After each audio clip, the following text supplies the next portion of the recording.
Hello, how's it going? Oh, pretty good, pretty good. But book seven's not done yet, so it could always be going better. Totally fair. I think everyone's anticipating that, but we'll try not to talk too much about it You today. know, I love the anticipation, but I really, really hope people understand that no one wants it done more than me. Yeah, It's, I want this monkey off my back. I want to be able to go to sleep without being like, oh, but what if I did this? And then yeah, like, yeah. yeah, But very fair. Probably feels nice to be close to the end, but yeah, it's definitely no, it does not. It does nope. not. No, it will not feel nice until I like it. And it's Okay. on that like fourth rewrite, Hmm. and I'm looking at it and I'm like, darn it, I might actually be intelligent because I'm thoroughly convinced I'm a moron right now. I'm at Yeah, that stage of the process. The problem is that stage of the process usually lasts about a year. So I felt like dumb for about a year. totally fair. That's Boom. frustrating for sure. Yeah, well, it's part of my craft, I Yeah, suppose.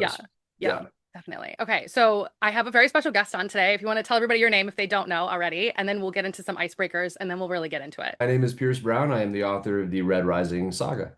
I'm very excited to have you on. I'm obviously a massive fan, and this has been like a dream come true and a long time coming. So I'm very excited. Well, as you know, I feel like I owe it to a woman of taste to be on her podcast. Yeah.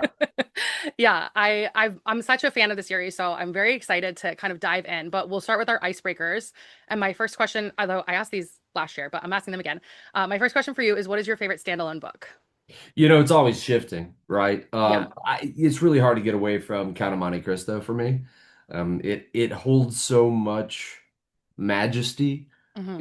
in my, so to speak, my pantheon of top books because it was the first book I found that blended so many different genres, revenge, historical fiction or historical drama, Hmm. but then also this incredible adventure book as well as like it had some elements of piracy in it. It had elements of hidden treasure, of love lost, of a brother betraying you. Very Shakespearean and Shakespearean, which also is influenced, of course, by some of the Greek plays and things, as well as being a massive tome. And Yeah. so particularly also that Victor Hugo had a really interesting father who was a colonel for Napoleon, a cavalry colonel. And his father was a black man and was one of the most highly appointed and decorated in the French army. So there's so many things that how it was made, who it was made by, and then also the kind of complete originality of it. It's really hard to knock it off being the top spot for me. Yeah. Very fair. That's a good one. I mean, it's a classic for a reason. And I think that a lot of people have said they've read it, but they've only really watched the movie. And the Hmm. movie's right, and that's okay. The movie's wonderful, though. Yeah. The movie's wonderful. It's better than it should be, really. But Guy Pearce is Fair. just phenomenal in it. Jim Caviezel's great. I forget the name of the woman who plays Mercedes, but she's also just perfect for it. And then we have a young Henry Cavill, so that's Yeah. great. But diving into the book, it's imminently readable. Don't be intimidated by its size. And I think you'll find a lot of Darrow and Edmond Dantes. Oh, that's good to know. Yeah. Yeah, I feel like I haven't read it since probably high school, so I think it's time for a reread. Yeah. One of the things is you'll just find that it's not Hollywoodized, which is to Hmm. say that the ending is pretty searing and Yeah. different than the movie. And, Yeah. and it's quite jarring. And Edmund in many ways throughout the book is quite unlikable.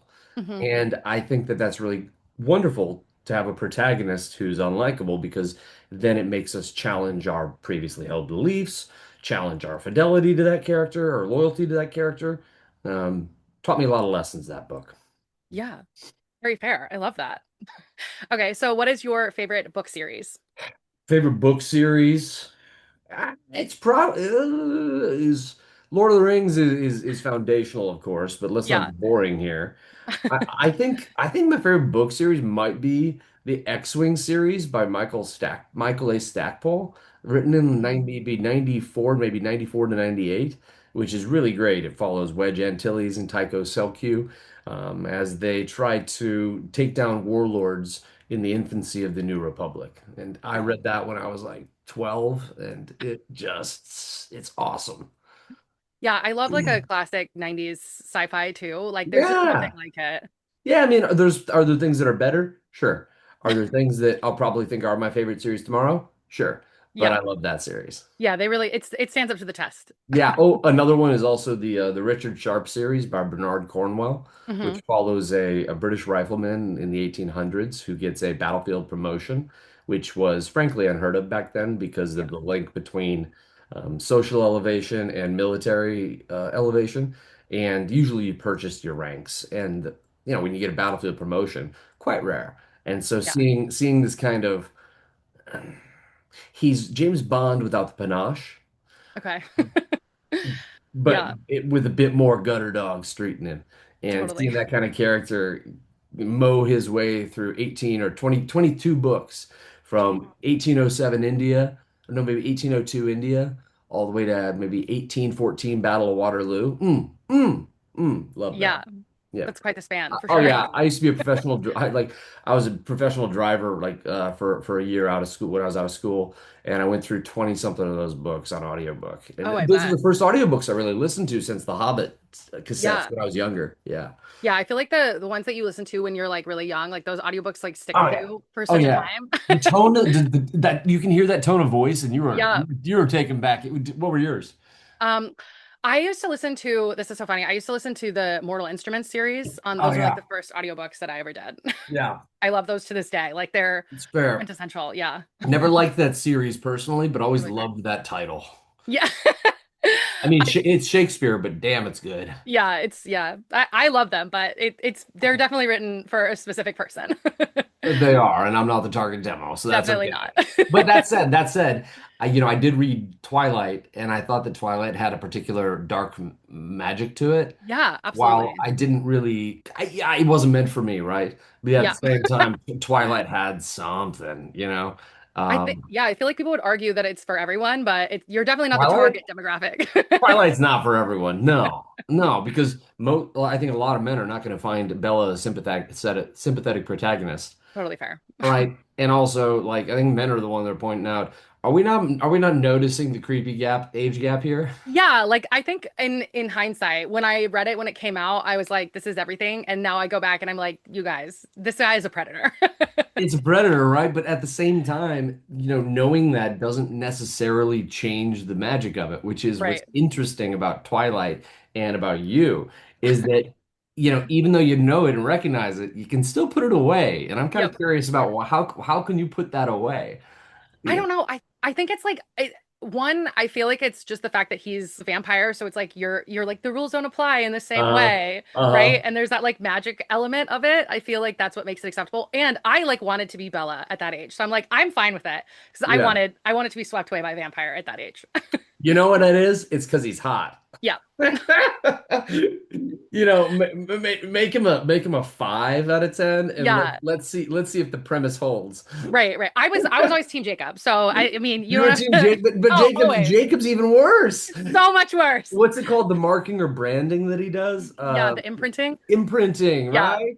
And then that whole, I mean, that last movie, my girlfriend and I watched that last movie, and I did not know that it was so.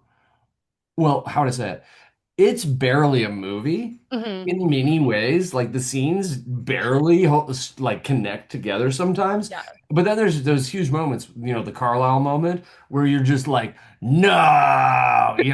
Yeah. At the same time, the Carlisle moment to me, and I know that there was a whole meme about women getting their partners to watch the Hmm. the last one, and all the Yeah. guys freak out about the Carlisle moment. And I'm just staring at it and I'm thinking, if we're gonna have a dream sequence and we get free kills, right? We kill Carlisle, we don't kill Edward. I know. I know. That doesn't seem to be really like, He did use not deserve to die, even in a fake world. no, no, exactly. But it kind of seems to be like using your gunpowder, but not all of it, but then saying Hmm. that, no, I'm just JK, JK. Yeah, I think I should kill Edward in that scene personally. I agree. I agree. And I would have left him dead. Totally fair. Maybe this is why I should not be trusted with 14-year-old like love story romance Yeah, YA yeah. romances. You write in your genre for a reason. Yeah, yeah, whatever my genre is. Yeah. Yeah. I love it. Okay, so next question is who's your ultimate book boyfriend? Your favorite male character? Oh gosh. Favorite book character. I mean, I like Ender Wiggin a Okay. lot. I think that he wouldn't be necessarily that fun to hang out with, but I think he has a very very interesting psychological journey. I wouldn't Mhm. say that in Xenocide and Children of the Mind, which are the sequels to Ender's Game, I love all that much. So I'd have to probably then pivot away to gosh, Tycho. I'm gonna go with Tycho Selkie from X-Wing. And if any Okay. of your readers or listeners know who that is, you know what's up. Tycho's the second best pilot in Rogue Hmm. Squadron, but he's always the one who's like, and he's never gonna be the best, but he's kind of like he's the lovely, handsome, but kind of really affable guy that always gets Hmm. the cute girl. He has Yep. always has the hot girlfriend, but he's just so likable. So Tycho Selkie. Okay. I love that. Listen, anyone in the Star Wars universe, I'm like, Yeah, obviously. yeah, yeah. Okay. Next question is who's your ultimate book girlfriend, your favorite female character? Oh, Victra. Excellent choice. Yeah. No, I think that there's this whole misunderstanding. I wrote Red Rising because the book like Red Rising wasn't out, and I wanted there to Yeah. be a book like Red Rising out. I wrote Victra because I wanted a character like Victor, and I just hadn't seen one. You Yeah, know? she like my ultimate, and I will die on that hill. I love her so much more than Mustang. Like Oh, I and I think that I think it's for different types, right? Different mhm. strokes for different folks. Yeah. And I totally see that, right? What I find is difficult is when I'm really liking Victor or when I'm really liking Mustang, writing one of their POVs. Yeah, It yeah. actually works pretty well because if I get to liking Victor, I start liking Virginia. Victor Hmm. then does get annoying because you're like, I have all these carefully laid plans that I can't tell you about because you'll ruin them, but you're gonna ruin them anyway by doing something stupid, Yeah. right? And seeing Virginia's frustration with that makes Virginia Victor frustrating for me, but it Hmm. also works really well because they're foils for one another, and I didn't intend them to be so, but they're really, really fun on page together, and I think they had Yeah. some of my favorite pages in Lightbringer. Yeah, I agree. Not to say, but like I really love their dynamic too. Mm. And like I every time I reread it, I forget that they don't like, not to spoil it too much, but Yeah. that they don't like her in Golden Sun. And I'm like, why does nobody like Victor? Like you guys, she's the best. And it always Uh-huh. like every time I read it, I always forget that part. And then like how close all of their friendships are later in the Yeah. series Well, is just like so magical. if you think about it, it's like Victor. If you met Victor in real life, she'd be the most triggering person Yeah. because she's so attractive. She's Hmm. powerfully built, right? She's so arrogant. I mean, she's even arrogant about the things she's like that are good traits, which is, Yeah. she says, I'm the only person rich enough to tell the truth. Hmm. Well, that's depressing. But you could just say I'm an honest person, but no, you have to make it an arrogant comment, right? Yeah. Like we Yeah, know you're absolutely. rich, Victor. Jeez. We get it. We got it. We get it totally, yeah. But But I like, get it. Yeah, she's just yeah. she's just she's just so feisty. She's always been the easiest character for me to write. Yeah. Oh, I love that. That's good to know. Mm. So, can you tell us a little bit about yourself, how you got started as an author, all that? Boy, I got started as an author because I was I never knew that being an author was a possibility. I was just a big, big reader. I moved around 7 times, went to maybe 10 or 11 schools, and I couldn't take friends with me, but I could take my books. And so books provided that continuity of world that didn't exist in my world, and that it had stability where my world didn't have that stability. Now I was fortunate to have really lovely supporting parents who always tried to do right by me and were really good about the family element. And Team Brown was the concept. Hmm. Yet at the same time, moving around that much, when the older you get, the less time you're spending with your parents. So parents in the home was safe because I could read. I'm Yeah. allowed to do that. I wasn't allowed to have video games at a young age or anything like that. But if I could carry the books out of the bookshop, as long as they were comic books, as long as they were chapter books, then that was the one thing that my parents didn't that I didn't have to get like money for an allowance to buy Hmm. books. And I understand how what an amazing gift that was that my parents gave me. So I already had this, huge connection to books. And literally I had just graduated high school and I was reading. I've been waiting for Feast for Crows to come out because I've been reading, I think, through sophomore and junior year. I've been reading Game of Thrones and then Feast for Hmm. Crows comes out. But I was waiting so long for it to come out that I knew once I finished it that it was going to be a longer wait for Dance of Dragons, which Yeah. I think it was a 6 year wait for Dance of Dragons. Yeah, 2006, I think, is when Game of Thrones, Feast for Crows came out. But Feast for Crows had all the things with my characters that I didn't like. I Hmm. don't know if you remember that. They split it up, and there was no Danny in Feast for Crows. I don't think there was Yeah. any John. So it was a big old book of, characters I wasn't that into. Yeah. And so I was like, after that, I just, I finished the book and I started trying to read some other books that were popular during the time, and I'm like, Hmm. no, I don't like these. I don't like these. I'm gonna make my own. So I just got a yellow legal pad and started writing, and I wrote 25 pages about, these guys trying to capture lay a trap for a dragon, the very gritty dragon capturing group. Hmm. So it was basically like, some of the stories I'd read about poachers of elephants in the ivory trade, and was trying to do that with the dragon trade. And anyway, wrote 25 pages, then moved up to Seattle, didn't know anyone. I had that whole summer there, and I wrote my first book, which was this epic magnum opus called Requiem for Light, Yeah. which actually had some really cool stuff in it. But it's 1,100, 1,200, I don't know, some page book. And so then I tried getting agents and stuff like that, and all of them were like, "Dude, this is a 310,000 word book. 110,000 words is what a first-time author has hopes of Hmm. getting published." And so, but the funny thing is, I actually did I got offered representation then and turned it down because I thought that, oh, this is easy. My first try, I already got like, I'm now, and I was 18, so I got cocky. But it Yeah. wasn't until 22 that I was able to get an agent again. So in those 4 years, I wrote 6 books, some fantasy, some thriller, well, kind of most in the fantasy genre, some Hmm. urban fantasy, some one was kind of like The Firm or like Devil's Advocate meets a Jim Butcher book. Another one, was kind of my epic, my epic fantasy, which was Requiem for Light. I did a bunch of them, and it was a learning process. And then I wrote Red Rising as the last one. That was the one I had to write because I was doing other jobs during this time period. I was still going to college and stuff, so I was writing Hmm. mostly during the summer. But I was writing about 2 books a year. But it was really, I worked on a political campaign, and then after that, I wrote Red Rising because I was about to start up a new job, so I had like 2 or 3 months to write. So I just wrote solid. And after I finished Red Rising and submitted it, still couldn't get, representation. By now, it had been probably about 120 rejections from agents, maybe 110.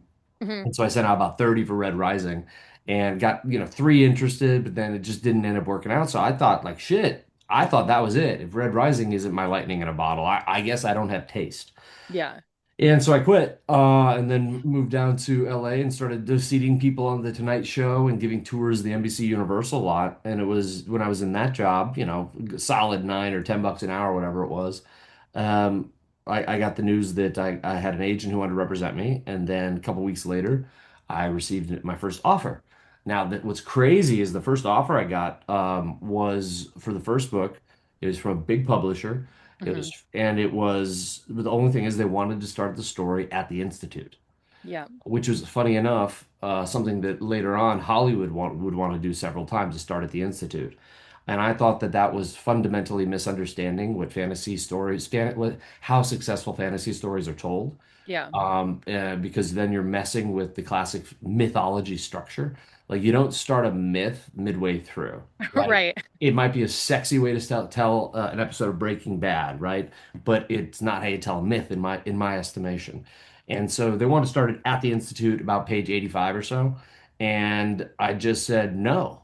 And I don't understand how I had the chutzpah to do it. I think when you look back, you'll be like, there are 2 or 3 decisions where you're like, I was about 15, 20 years wiser in that moment. And then, but I Yeah. was dumb. I was dumb all the rest of the time. But that Hmm. decision somehow saved my ass because I Yeah. said no. It was the only money I'd ever been offered for a book.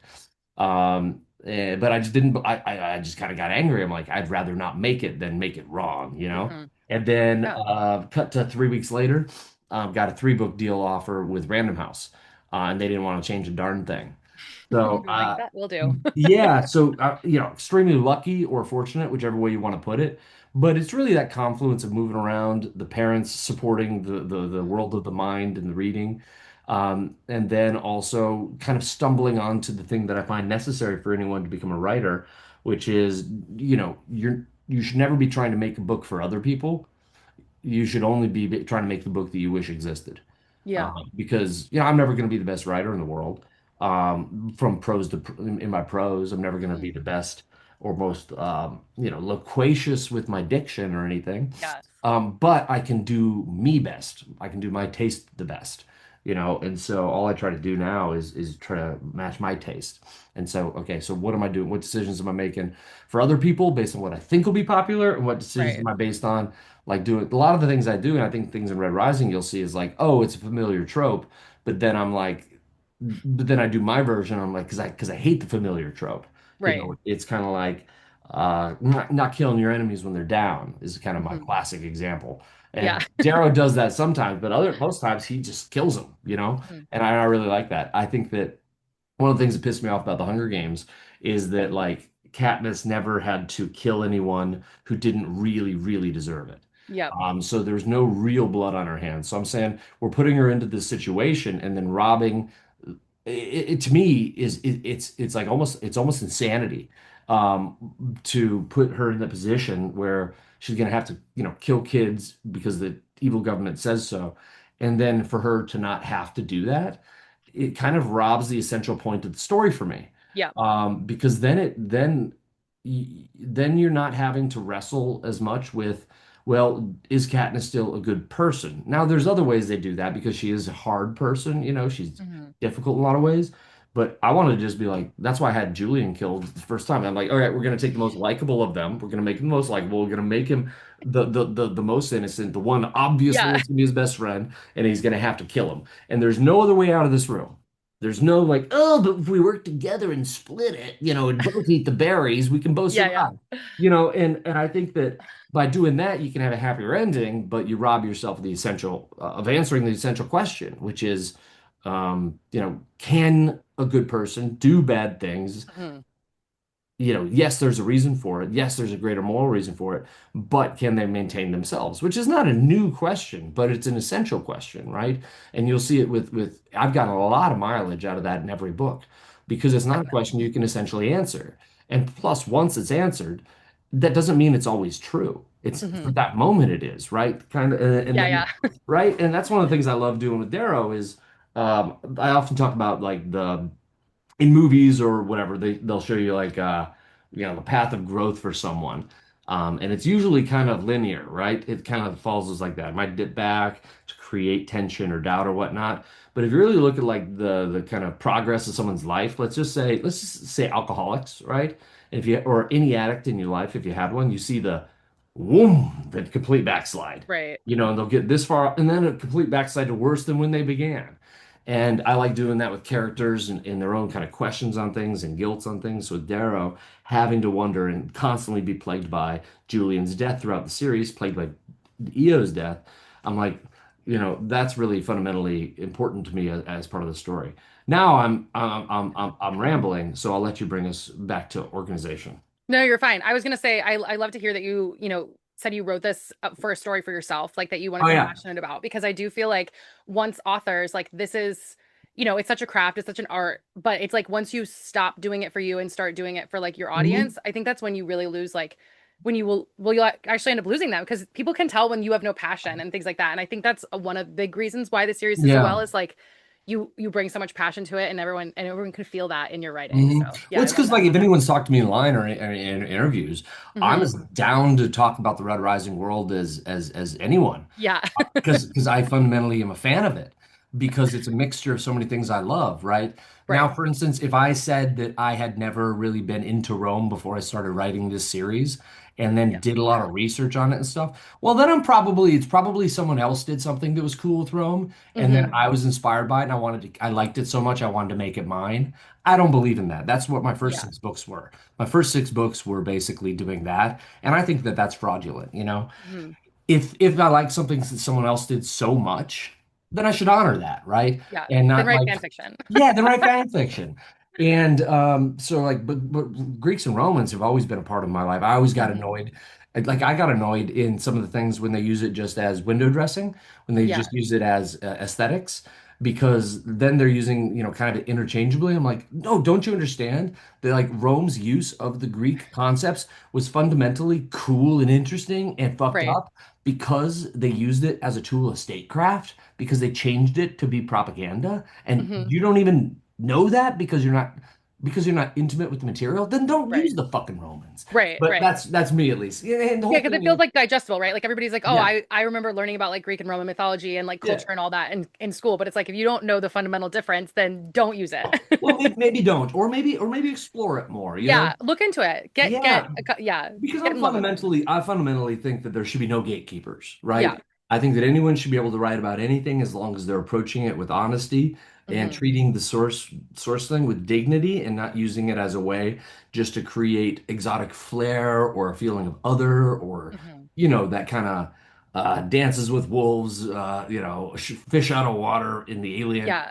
Eastern culture, or Yeah, the yeah, native yeah. culture, like that kind of stuff. Avatar. Yeah, and that stuff can be really dangerous if you're not treating the real world or even like the magic, like we'll say the natives in Hmm. Avatar.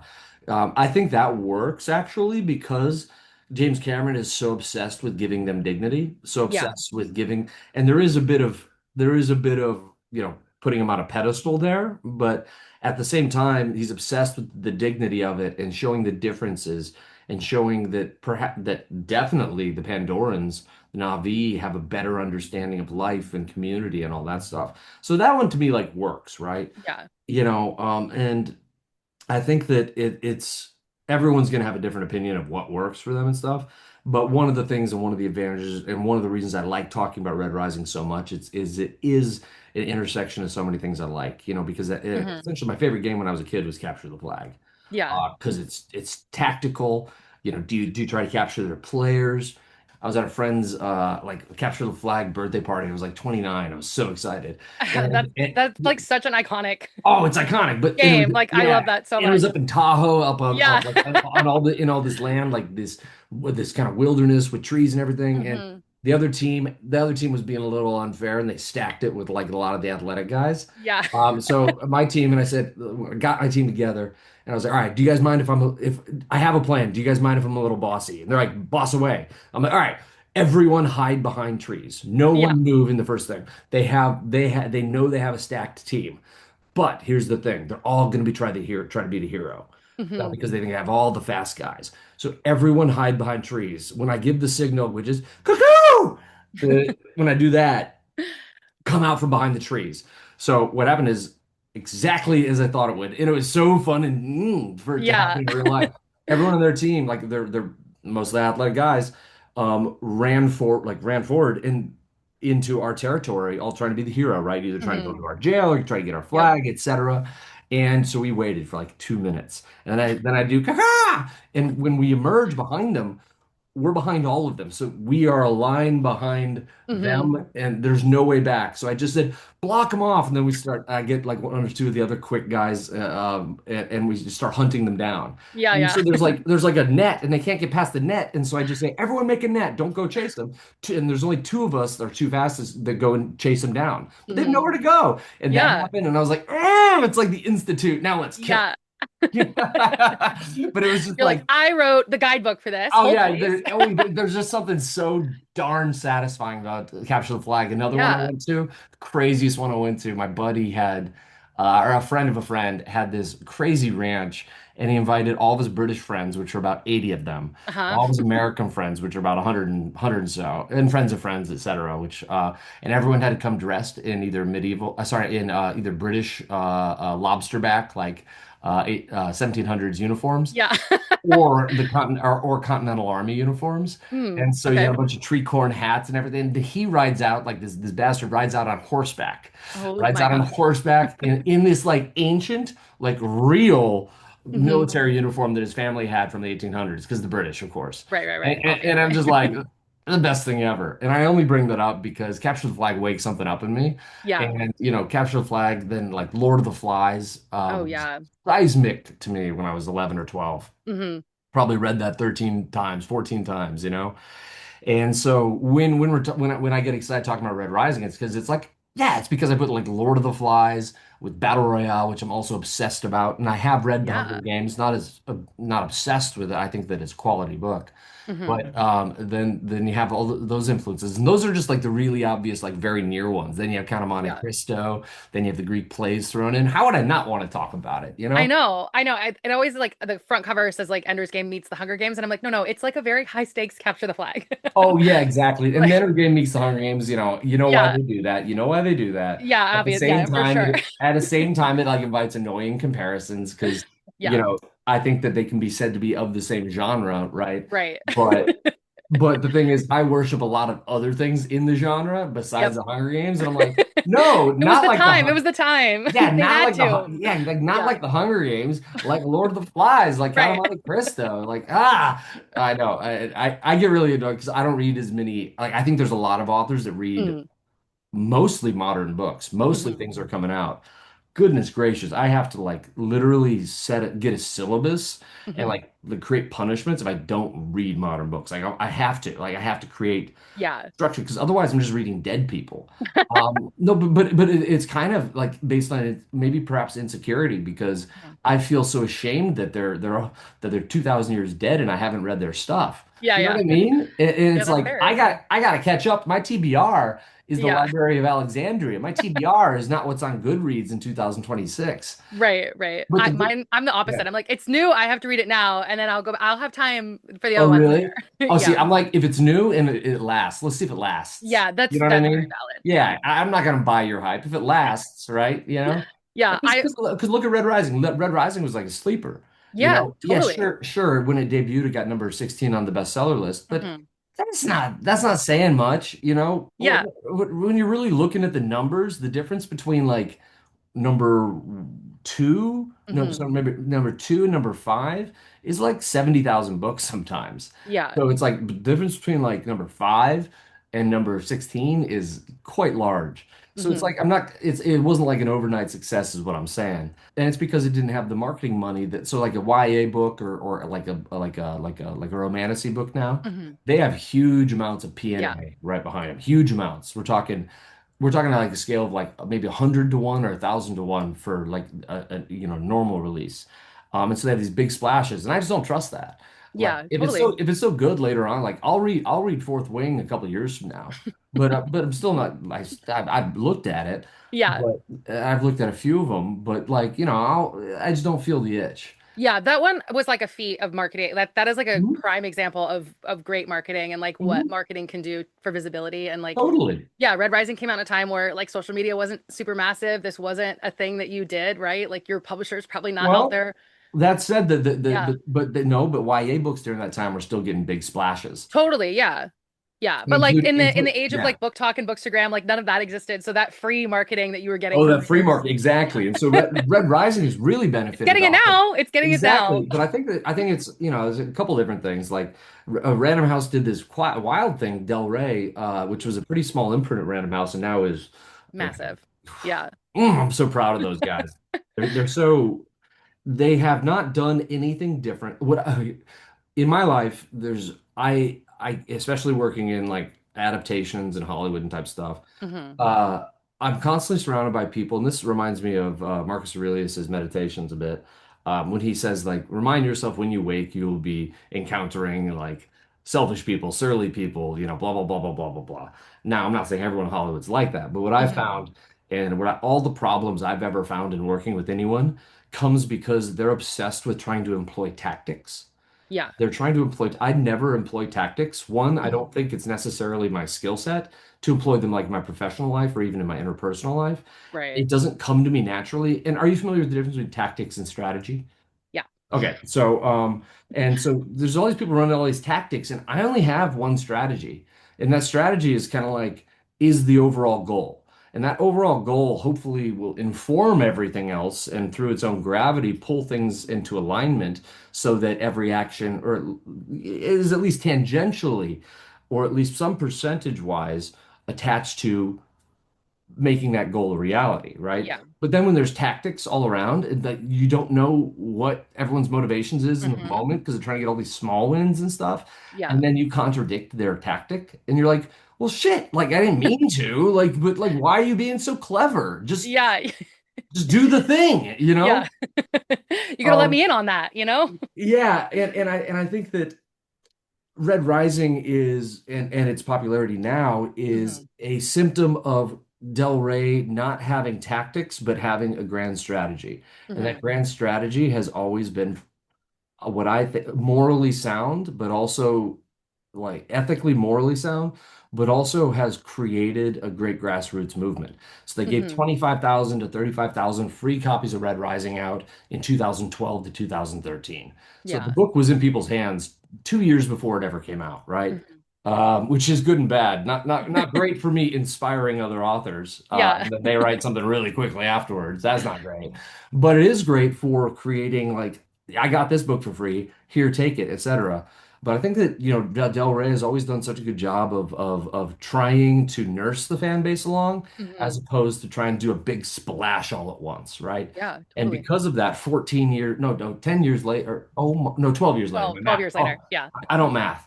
My Well, 12, yeah, 14 from when they gave them out, but 12 yes. years from when it was Yeah. released. Yeah. Yeah. So, I wrote it when I was 22. So it was 16 years since I've written it, Hmm. since I wrote it, which is wild. Yeah. But then 12 years since it came out. But they bought it in 2012, the top of Okay. 2012.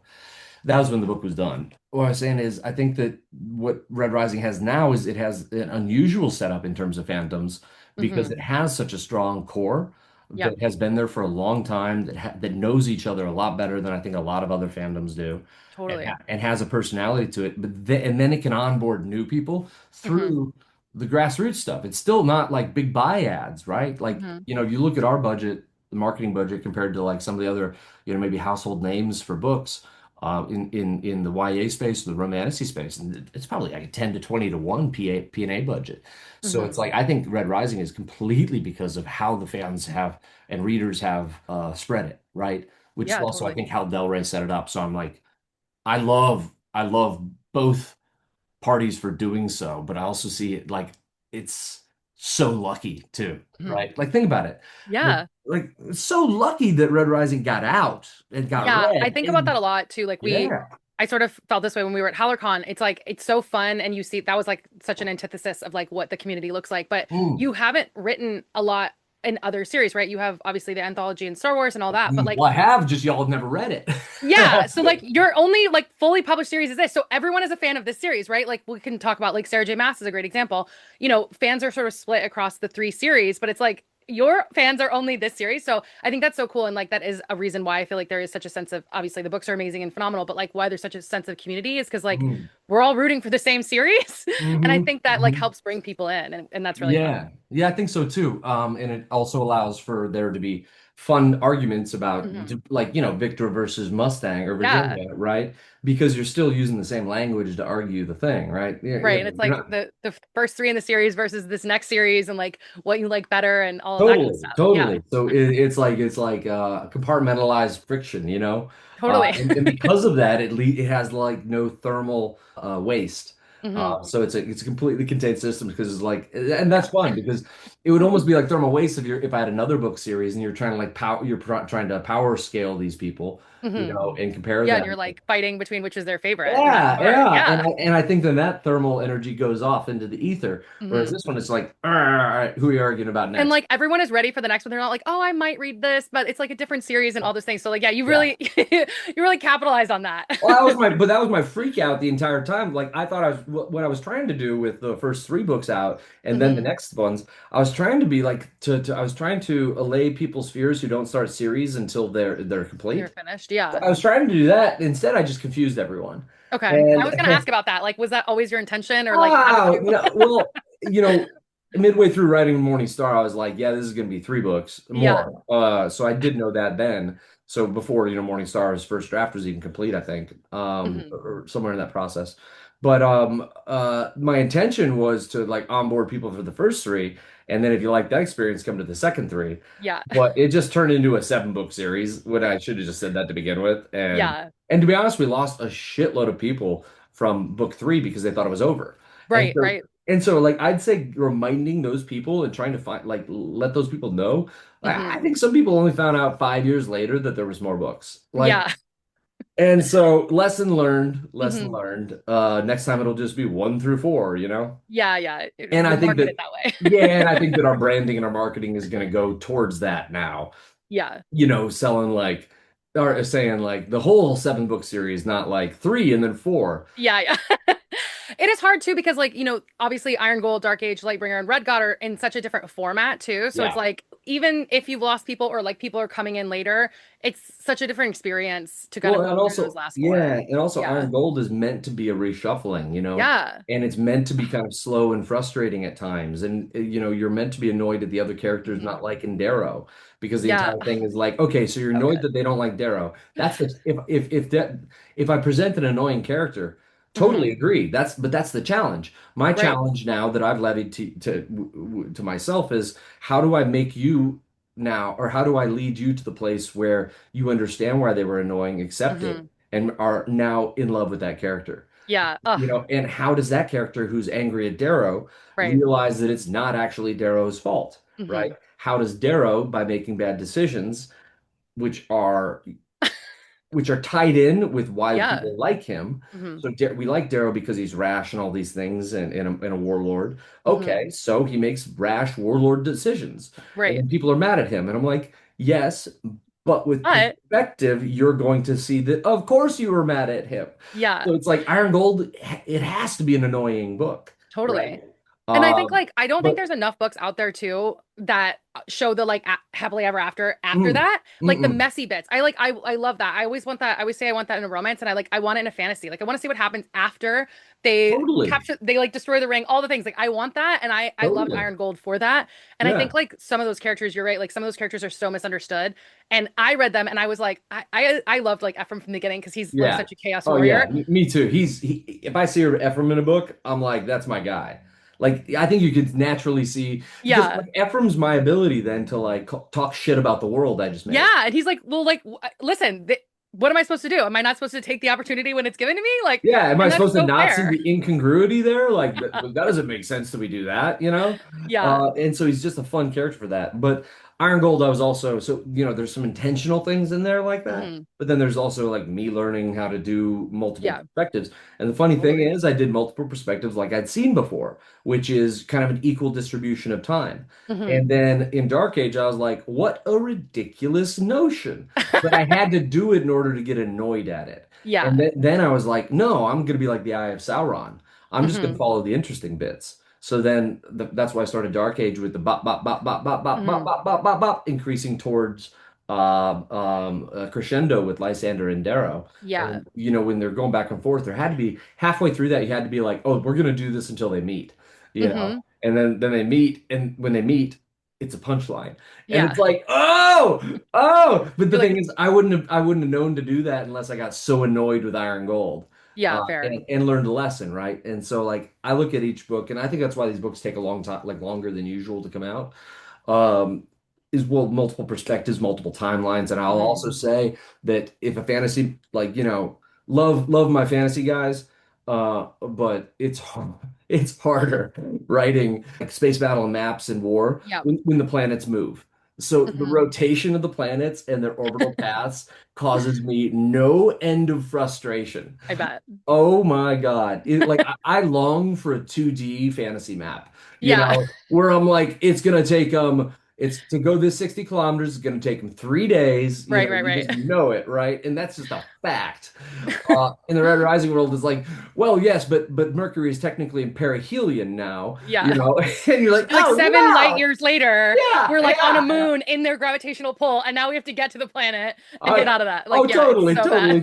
totally, totally. And we can't just go in a straight line, No, right? never. Oh man, and also it's like there's just what the problem with writing this kind of series that I have right Hmm. now is that there are unlimited options. Yeah. When you are restrained by gravity, Hmm. it's easier writing in my opinion, at least for me, because there's Yeah. less options, Yeah, right? yeah. Do you take the pass under the mountain or do you go over the mountain? Hmm. And mine is like, do we slingshot around Mercury, then slingshot around the sun, and then And it's use like, how that? important is it to get to this planet that's going to take like 6.5 months to get to? Oh, And like, totally, totally. yeah. And if you look at it, and here's why the second series is way harder to write, Hmm. and why I have so much, sympathy for and empathy and understanding for George R. R. Martin is think about in Golden Sun, there's this point where Nero has accepted that they're in a civil war Hmm. and they're doing their battle plans, and Darrow says he's going to go get Lorne. And then the next chapter, he is standing in front of Lorna Arcos, media res, has Yeah. already traveled 4.5 months, done all that thing. We just get into it. You can do that when it's a first person. Sorry, Hmm. when it's one character. The problem is if I do that, and this is what George calls his Myronese knot. How does he Hmm. get Danny back from Marine when it would take like 9 months or a year to do? And what is he doing with the other characters at that Right. time, right? So what evolution in their storylines? Now there are some decisive answers you can have for that and stuff, but it does change the pacing of everything. So if I send Totally. Darrow to Europa for 4 months, and then 4 months ostensibly back for 8 months, what are my other plot lines doing? Something's got And to happen in between. something's got Yeah. to happen, right? And you got to set Yeah. it up that all those plot lines have that gap. And Hmm. so, but when you do that, like say Lyria, I don't know, say Lyria blows up an asteroid.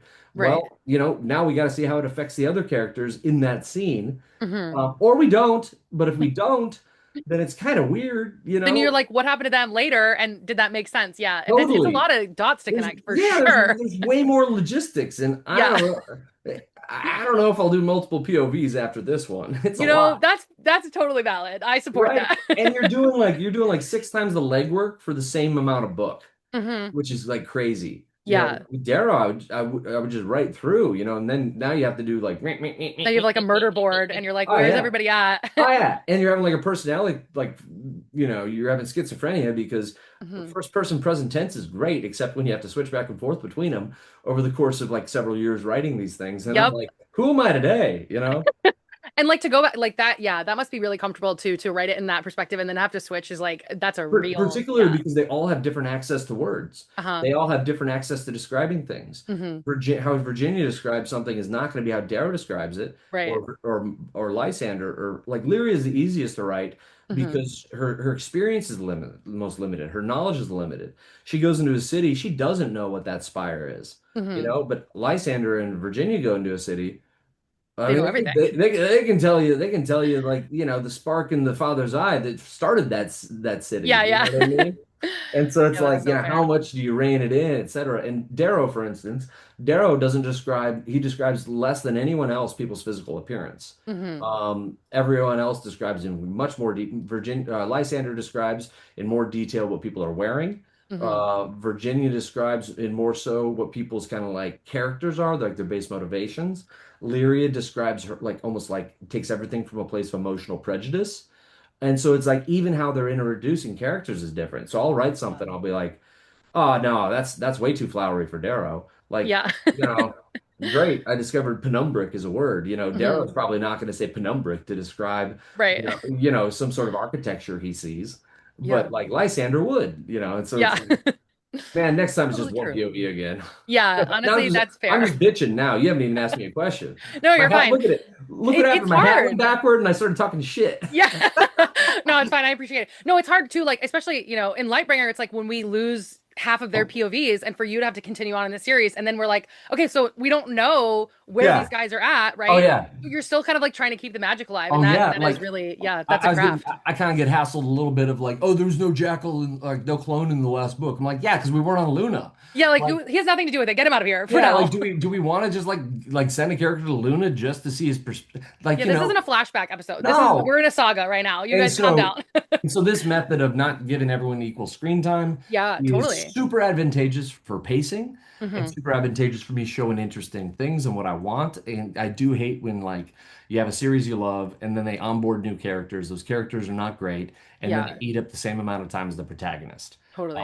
And so that, I only know that because of frustration Hmm. from my own reading, right? But when I was writing Iron Gold, I was still a young writer. I was still 26, 27. and I was intimidated by the prospect. So I looked at how George R. R. Martin did it. Hmm. And now I realize how much frustration I had when reading George R. R. Martin. And I love George R. R. Martin. I think he's the best. Yeah, yeah. I think he's the best at what he does. You know, I don't Hmm. think there's anyone as good as him currently or like in a long time. But at the same time, I don't like how he structures his POVs. Yeah, totally fair. Right. It's And so it's it's good to adapt, you know what I mean? Like I think that's what makes the literary world like continue to grow and oh, get, yeah, but I yeah, also it's think like look, if you look at anything, entrepreneurs, hmm musicians, I think that far too little credit is given to that upset, the indignancy they get when hmm they see something done wrong as they yeah. perceive it, right? Like I mean, to be honest, there's a book I read, and I won't ever say the book, but a book I was reading after Feast for Crows, and I was like, this is popular? No fucking way. And I'm like, because everything about this is not right. Yeah, And yeah. so I was like, well, I better put my money where my mouth is Hmm. because, I think it's easy to throw stones, you know? Yeah, yeah. So I was like, well, let's see if I can do it, you know? Yeah. I'll But build my glass house right now. I'll do it. totally, but it's Yeah, like, yeah. any entrepreneur really Mhm. is someone who's intimate enough with the subject to see an inefficiency and Yeah, once or an absolutely. opportunity. And once they see that inefficiency or opportunity, they're like, well, I mean, I can't believe people aren't doing this already, right? Yeah, and I think that's what makes people like authors successful as well is like seeing a gap in the market and saying I can Hmm. fill that with like what my knowledge, experience, and like things that you find interesting are. And if you write it, they will come. And if they don't, Yeah. then there wasn't a gap there in the first place, you know? You want to, and I think that my first six books were like that. I was writing Hmm. something in emulation. I was seeking permission as Yeah, opposed to forgiveness. And then with Red Rising, it was much more like, I wish this existed, you know? yeah. But yeah, it was some theories. I'm sure you have other questions. Yeah, totally fair. Okay, so you mentioned Lauren, so I'm gonna use that as my segue. Cool. So everyone's been asking about Red God, but we're gonna go into the Book of Lauren, which is a Yeah. project you just recently released. Yeah. So can you tell us about the project? Mm. Where can everyone like read it, all of that sort of stuff, and which side characters are we following? So with Book of Lorne, I think one of the tragedies of a single first person perspective, the benefits are emotional immediacy. Yeah. And you get to know your character in a way that you don't in third person omniscient. And so I think it has a lot of advantages. One of the disadvantages it has is the inability to explore characters unless the main character is with them. Hmm. So Lorne, and I felt like Lorne's an iceberg. There's so much to him that you feel is there, but you don't get to see it. And I wanted to explore the other depths of that iceberg, but I Hmm. wanted to do it in a way that was still a little bit mythological, still a little bit like, is it true or is it romanticized? And I thought that comics would be the perfect format for that. So Yeah. on if you go to shitescalates.com, you can get access to our Patreon, which has the Book of Lauren. And so we release every 6 weeks, we release a new 20 to 30 page uh, comic book following vignettes in Lauren's life. So each one of these stories is the genesis of how he came to find a wisdom that he shared in the Book of Old Stoneside with people. So, for instance, a brute chops the trunk, a fool pulls the leaves, a sage digs the roots. Each one of them will be a story that he's essentially telling to Darrow. But in complement with that, because I feel like it's very important to create continuity between, Hmm. if I'm doing something new in the Red Rising world, I want it to feel like it's part of it. And so I linked it with doing like 20 to 25 page Darrow short stories beforehand during his time as a Lancer between books one and two. Yeah. And in that, we get to see his interactions with Tactus, with Roke, his relationship with Virginia changing, his relationship with Pliny, with Hmm. Nero, and see what his place is there, but also see the lessons he learns from Lorne outside of the dueling ring. And for Yeah. me, it's really important because it's a fundamental relationship for establishing who Darrow is. If you look at it, he has a lot of guest fathers, like Hmm. guest mentors, Fitchner, Lorne, Nero in his own way, Yeah. and so, but he doesn't keep them long. So what does he take from each mentor, right? And Right. so it's my way of exploring the old stories of Lorne, getting to see the world of Red Rising, 60s to even 80 years before Darrow. Hmm. And I'm planning on future installments of Yeah. exploring the relationships of Lorne with the Sovereign, with Hmm. Atlas Al Ra, with various characters in the Red Rising world. And Okay. so it's many ways getting to flesh out not just Lorne, but some of the older characters that have been around and had politics and intrigue long before Darrow showed up. Yeah, I love that. It's such a fun like concept too, and I've loved kind of seeing it, as it plays out each week. Oh. I'm getting emails like, "Here we go." Yeah. So, yeah, that's such a it's Well, so you also are fun. like your ground floor to see us learning as well, Yeah, because it's different medium, different style of writing, totally. right? It can't, and it has to be its own thing. But I'm glad you're liking it. Yeah, it's been really cool. So I was gonna say, in comparison to the Sons of Ares comic book series, Yeah. what made you decide to do like the Darrow short stories and do it in such a different format where you Total. are Yeah. rolling it out on like a Patreon? So total control. Okay. I think it's a control the processes, Yeah. control of, because how to say it, my perfect form of art for the Red Rising world is not going to be the same as anyone else's. Hmm. My perfect form of art hasn't like in each time we do it, it's going to get closer to hopefully what I think is perfect. Yeah. Because you're working with other people, and what I do think this is interesting is it's a great exercise in seeing how to work with other people in the Red Rising world. And I've done Hmm. that before with the Dynamite comics and with other adaptations and stuff, and found certain things that could be improved upon. And that's why I decided to finance it myself. Hmm. Hire everyone on, put it through Lit Escalates, my company with Joel Phillips, and trust other people's expertise in putting something together. And each time it'll hopefully get better, and hopefully get better and hopefully get better. Yeah, totally. Because this in no stretch of the imagination to me is the last comic I want to do, nor is it the quintessential one I want to do. Like I Hmm. think there's a lot of things to explore in the world, and I think I'd love to do that through different art styles as well. I mean, I grew up on the Star Wars Dark Horse comics, Hmm. and one of the things I liked about them more than traditional comics, except for Vertigo stuff, is traditional comics seemed like there was no consequences because characters could just get resuscitated Yeah. in next editions and stuff. But Star Wars had a pretty good continuity Hmm. overall, and allowed us to see with different art styles into different aspects of the Star Wars world. There's Yeah. this one that's set 9 years after the Battle of Endor, I believe, Hmm. maybe after the Battle of, I think it's Endor.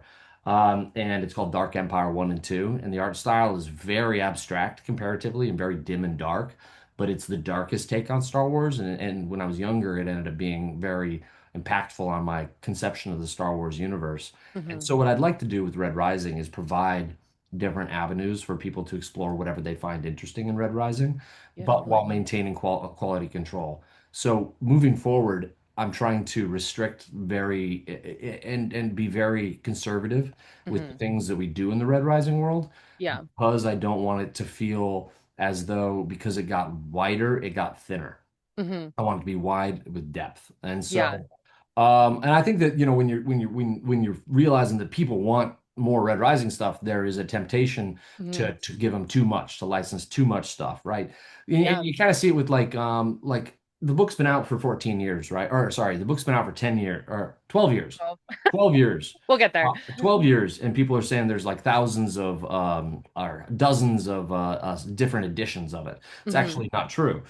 There's one special edition by Subterranean Press that was done in 2015. Hmm. There is one, I mean, there's kind of a new edition by Fairy Loot done 5 years Yeah, ago, but there's two fairy loots. yeah, Yeah. but it's just a different cover, right? Yeah, Yeah, kind really of. done Fairy Loot, but it's just Yeah. a different cover and different print and stuff. But Hmm. it's its own edition. So there's the Fairy Loot one, and then there's the Random House one, and then there's Hmm. ours. So four editions over 14 years.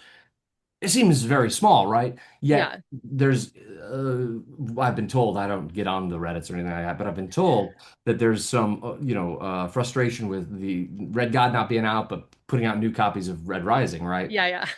But the thing is, there's not that many versions of Red Rising, and I It's just find dust jackets, you guys. Like they're it's just not Dust new. Jacket, right? Exactly. And Yeah, yeah. so the reason I wanted to do a Red Rising book is Hmm. it could have 23, 21 images in it Yeah. that I get to select. And Mark Simonetti is someone I've always admired, and getting to basically fine tune every process along it, which I didn't get to do with any of the others. The first Subterranean Presses, there's no images.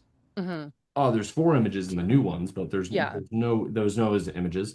There's no images in the Fairy Loot ones except for the embossed, the covers, right? Yeah. Yeah, so it's like this is the first ones with you know, Something special inside too. with Yeah. something with images inside, Totally. right? So Yeah. it's like each time I want to do something different and not just replicate. And it's the same thing with Book of Lorne. Like I did that, the Dynamite comics and stuff, but I didn't have as much control as I wanted. It had limited access to different artists, you know. Okay. I think that Kuber Ball did a great job on the third one, but Hmm. some of the art didn't match up on the first couple for me. And I wanted to change that. Also wanted to change how it found readers. I Yeah. think that Dynamite was relying primarily on physical sales, and Hmm. I think that there's part of the Red Rising.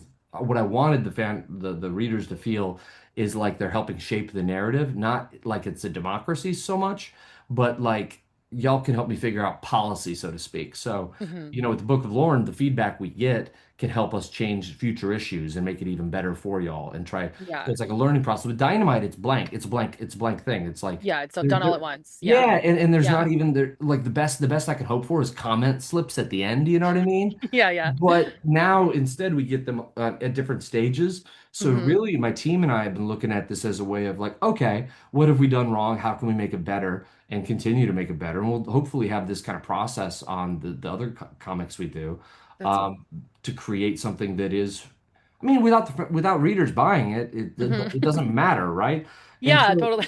right? Very And fair. so without readers, but also, so it's like without readers buying it, we can't Hmm. do it. Without readers caring about it, I don't want to do it. Right. Um, yeah, so it has to be meaningful in terms of like people, like it's self-sustaining, like people will Hmm. buy it and will be able to make more of them and invest in more infrastructure because it's surprising how many people you have to pay when you're making these kind of things. I It's can only really imagine. surprising. Yeah, really surprising. Kind of makes me want to just, go back to writing just books, Yeah. which, Yeah. which is what I'm fortunately doing now, but because Joel handles most of the logistics and stuff. Hmm. But I think that like what's really important about this process for us is that connectivity with the readers in a Yeah. more intimate way, particularly in an era where we see our favorite things getting bastardized and, Hmm. you know, merchandised to death, Yeah. to hopefully create a sense a little bit more egalitarian community and a sense that it is really trying to respond to the heartbeat of the readers, as Yep. opposed to saying, I did this, now eat it. That just seems weird. Yeah, like I think there's such that's such an interesting way to look at it, and like it really goes back to what I would say is like the fan fiction community and like Mm, AO3 and just like the power of that. And I feel mm, like, as we've gone to, more online and like the book talk, bookstagram spaces mhm, and sort of teetered away from like having that community because you can interact with those people, in those spaces mhm. now. It's like people are sort of craving that interaction with the author and like being able Yeah. to see things come out as they come out and not having to like wait so long. And it's like all we're Mhm. seeing are like your graphics on social media. It's like this is so fun to be able to sort of like peek behind the curtain and see the process like one at a time and yeah, Yeah. like get those chapters every week, right? Like that's so Oh cool. yeah. One of the things I really wanted to explore and experiment with, but Hmm. we didn't do it the right way and it wasn't the right rollout nor the timing was bad. But I love the idea of being able to invest in your favorite thing.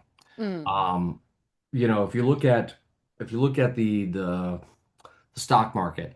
Yeah. Those guys will make a commodity out of anything. And for those of you who are not, familiar with commodities, it's essentially saying you're creating a new market, you're creating new money. You're Hmm. creating a new market by saying something is backed. So you're like saying, I'm creating this, let's call it a share, and then this share is backed by mortgages, or this share is backed by gold reserves or something. Hmm. What I wanted to do and still think is going to happen is say for instance when Star Wars came out in like 77 and you saw the early kind of buzz about it, imagine you could buy a titanium coin that was like the Empire, right?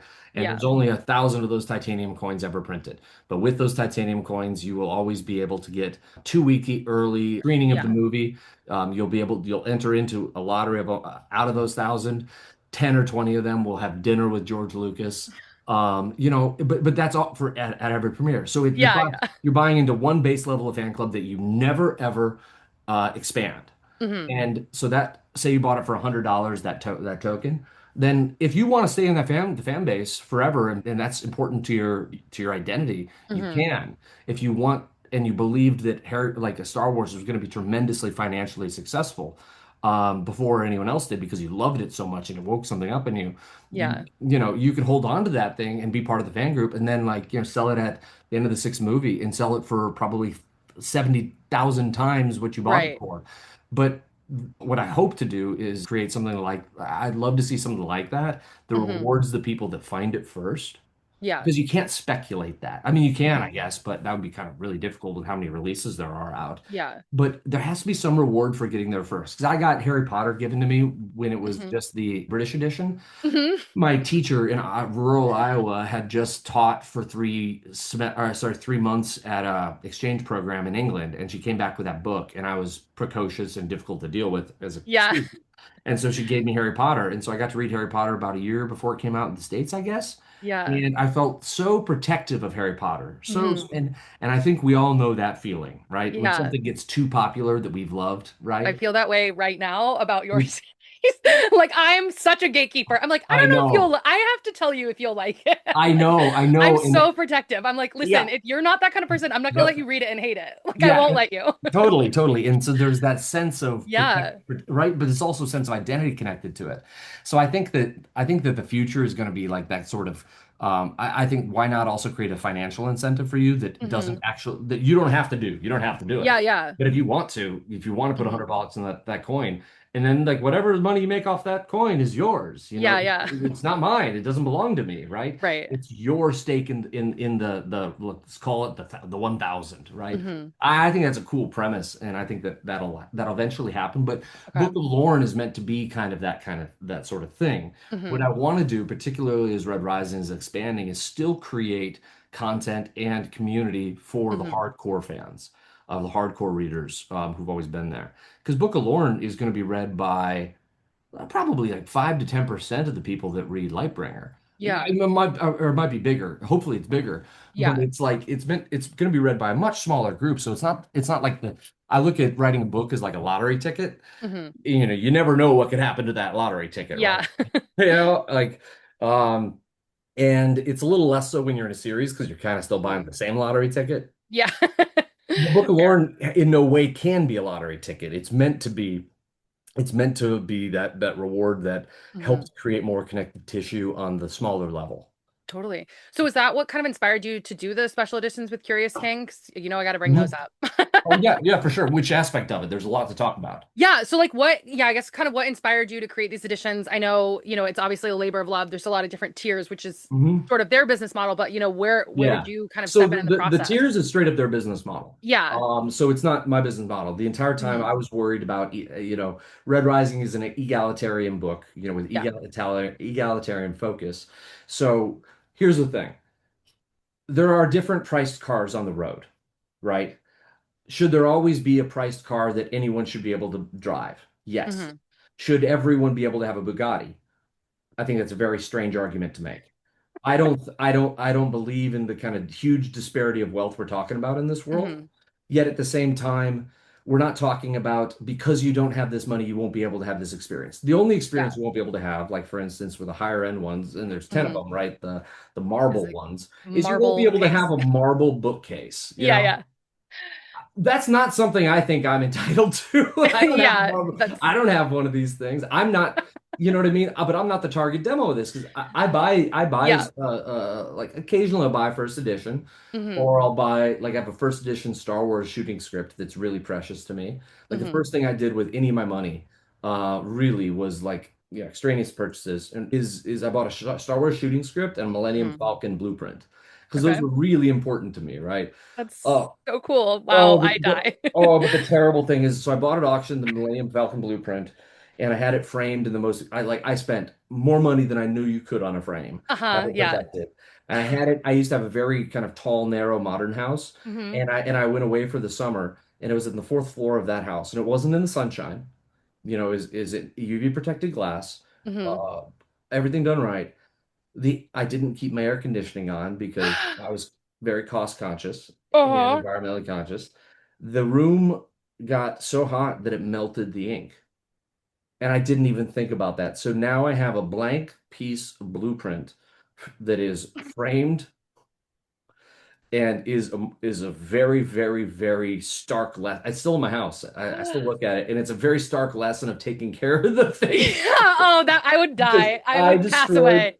because I let be destroyed. a blueprint, and I can there may be some sort of restoration process, and Yeah. if anyone watching this thinks that they know how to save this thing, please help me. But it is just like it is a wound on my soul. It's like, Yeah. and I can't Oh throw it away because no. that feels then like even more disgraceful. Yeah, So I yeah. have to have this thing just taking up space in my house. Yeah, Anyway, that's a lesson for life. You have to keep yeah, that. yeah, Sorry. yeah.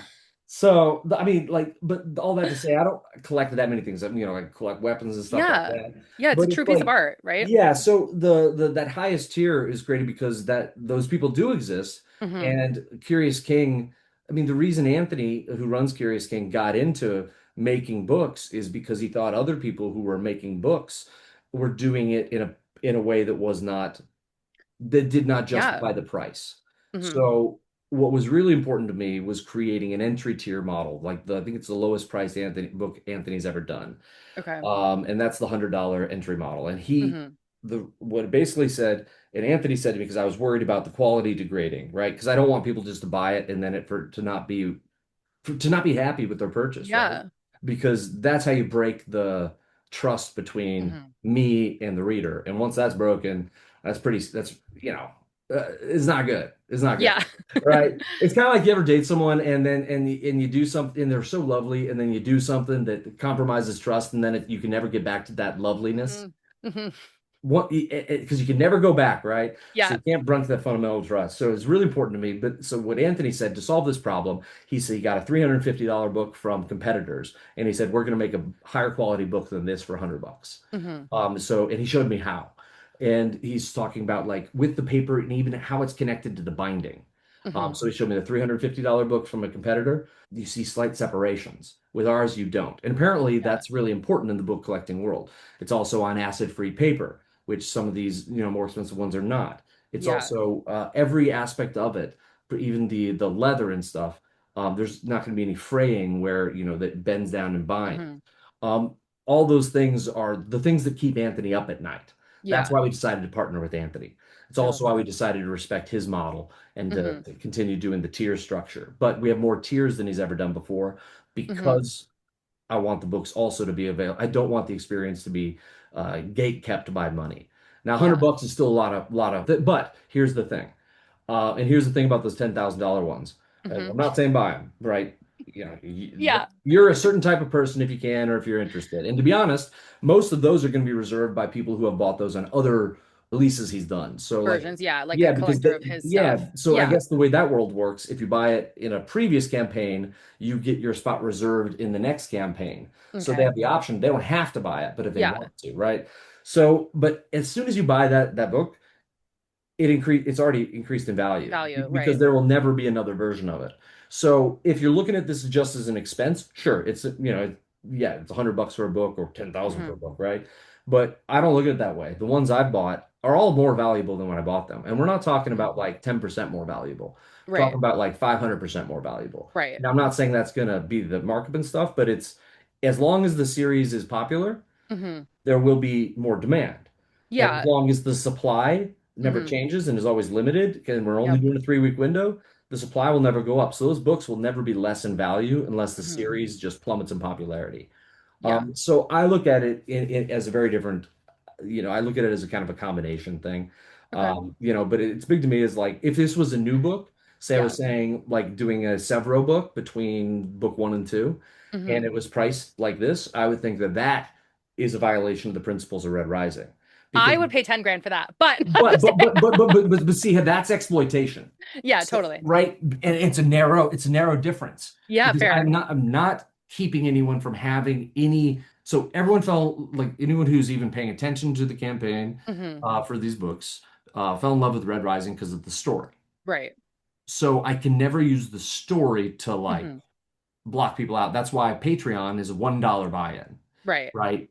There's other tiers, right, for the content, but wanted to never create to be a gatekeeper and to take Hmm. advantage of the earned trust and the earned affection for the series. Yeah. All right, and I think that what you do there is you have to be very clear and smart and transparent about presenting new stories and content.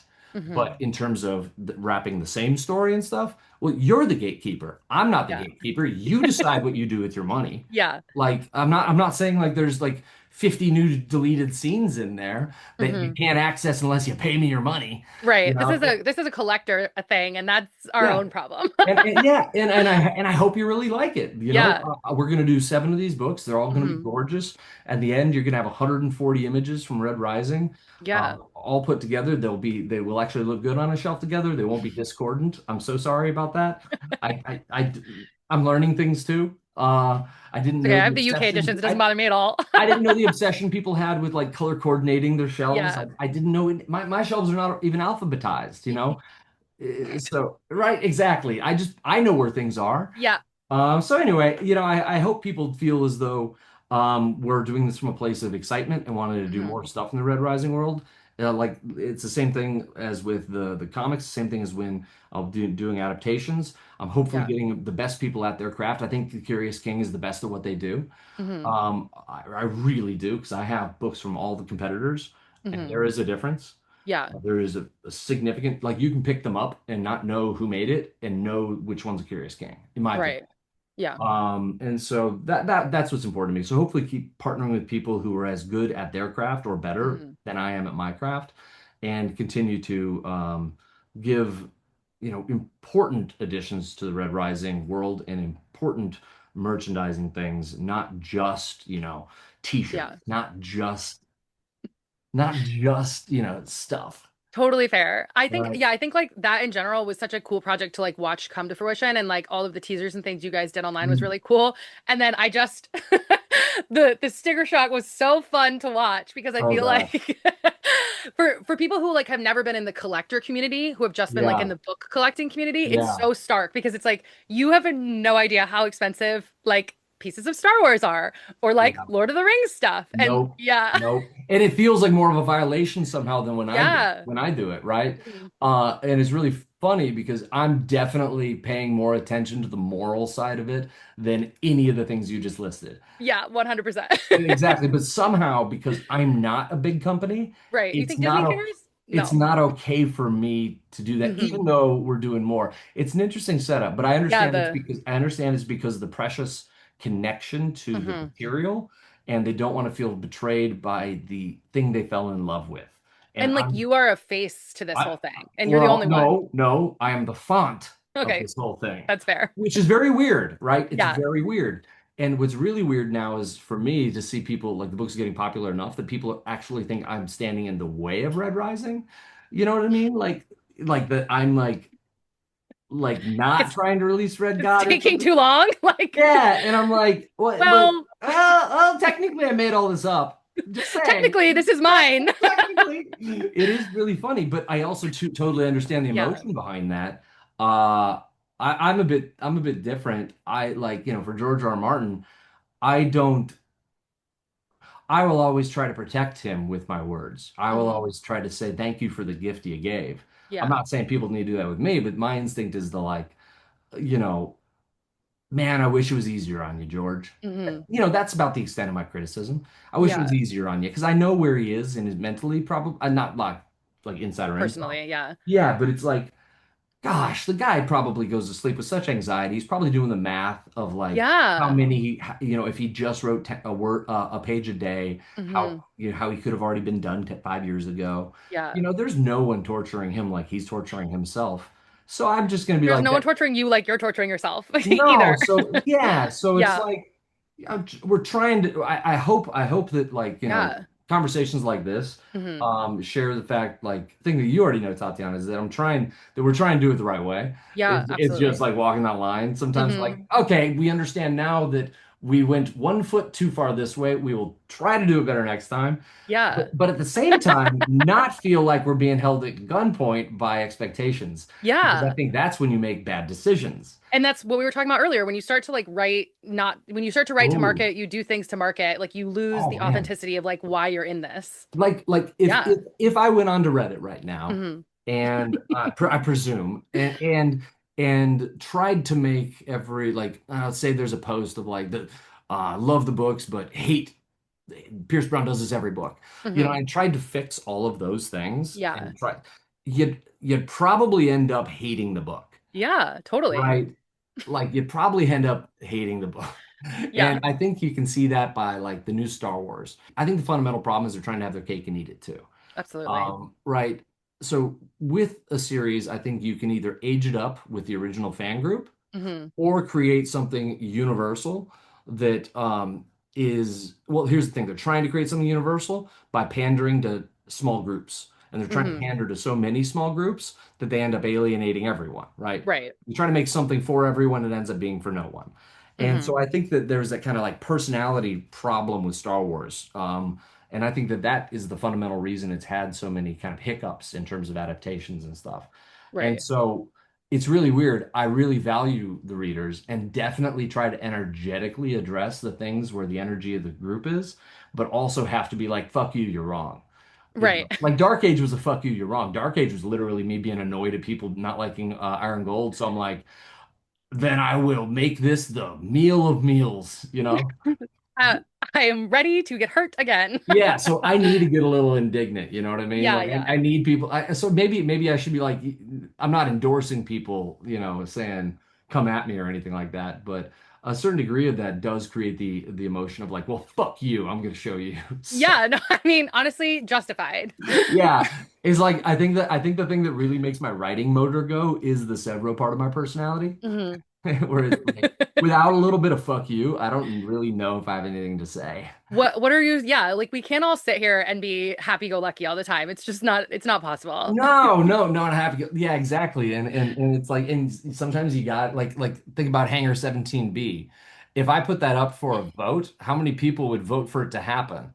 But like I think that that is something that'll stick with readers way after they're done with the series, I don't hopefully. want to talk about it. Yeah. I remember reading The Red Wedding for the first time when I was 14 and 15, 14, yeah. Hmm. And no, I didn't have a single friend who read fantasy or sci-fi. Yeah. I wasn't a member of online communities. I never have been. I've never been part of the fan fiction world or anything. Hmm. And so I just felt alone with this colossal sadness. And Yeah. but I'm like, what a gift that was. Like George R. R. Martin gave me like a signpost in life. Like I can Yeah. always look back at when I was 14 and just remember how fucked up that got me. Yeah. Like, That, what a cool thing, you know?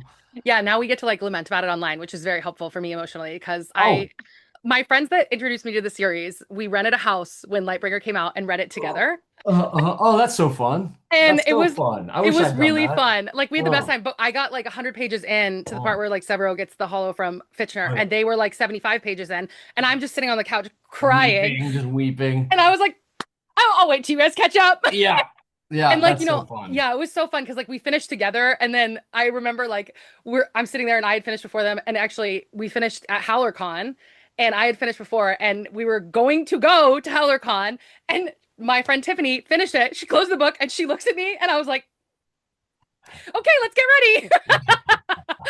She was like, I have to finish it before we go because someone's gonna say something. And I just remember her being like so distraught. And I was like, well, I'm glad that we're here together to experience in this. I'm Sure, not happy sure. about it, but I'm glad you're here. See, and that's the kind of thing I like with all this expanding of the Red Rising world. I don't want Yeah. to do it at the cost of robbing that the purity of that Hmm. moment. Like, you look back, say for instance, EO comes back. This is one of my favorite Yeah. ridiculous fan theories that I heard like years ago before I stopped having to listen to fan theories. Is that EO comes back and she's not been dead this whole time, and somehow she got saved or whatever. Say I Hmm. did that. Let's say jump the shark. Yeah.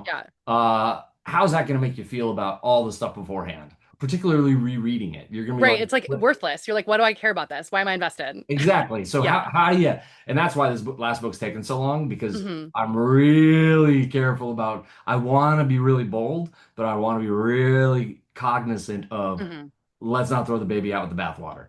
Yeah. Like let's be we have to respect, we have to do something new and surprising, but inevitable that does not fuck up what came before.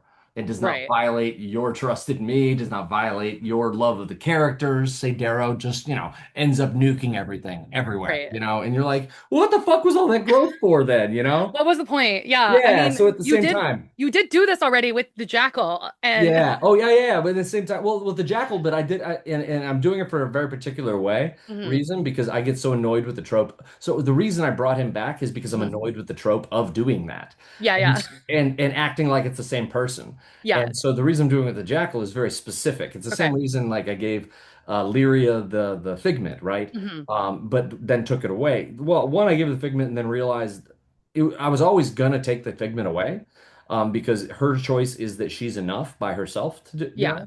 So I was always going to take it away, but when I gave her the figment, I was like, oh man, I just created like a Marvel character, Hmm. and the whole thing is Lyria's character is never meant to be as powerful. Like it's stupid if she's as powerful as Darrow. It kind of throws off the entire concept of like their world breaks the world. It's kind of like what if a secondary character became as powerful as Neo in the Matrix, but he's the one.